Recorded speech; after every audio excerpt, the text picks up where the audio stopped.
It clearly was a terrorist attack, and it was a car loaded with highly explosive materials that detonated and killed a lot of people. But I think they're doing a very good job of carrying out an investigation, and I think when they have facts, they'll release those facts.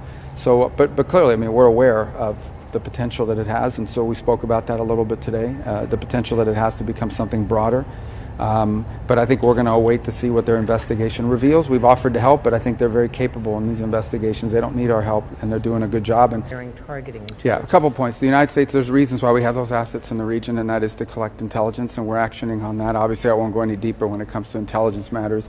I did see a CNN report yesterday. I'm not going to go into great detail than to say that it's a false story. It's a fake story. And what's happening now is people with a business card that has a government email on it become sources because they don't know, they're not even in the know. So they either have an agenda or they want to make themselves important. And it's been a plague of story after story that's either inaccurate or misleading. And that falls in the category of both. That story does. Is it your assessment that Russia does not really want peace? Well, we can only go by what we see. I mean, I think they've stated clearly what they want is they want the rest of Donetsk. And obviously the Ukrainians aren't going to agree to that. So what we see now is they continue long-range strikes into Ukraine, obviously to degrade their electrical grid and try to demoralize the country or what have you. And they've made some gains in Donetsk, and they're losing 7,000 soldiers a week, 7,000 dead soldiers a week from Russia's side. So as of now, I mean, that's the assessment we have to make. They've made a demand that Ukraine can't agree to, and so we're sort of where we are at this point. Mr. Secretary, I was told by the European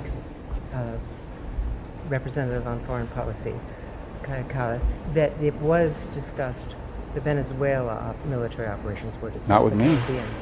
No one raised it. I mean, no one in the meeting raised it. Raised in meetings.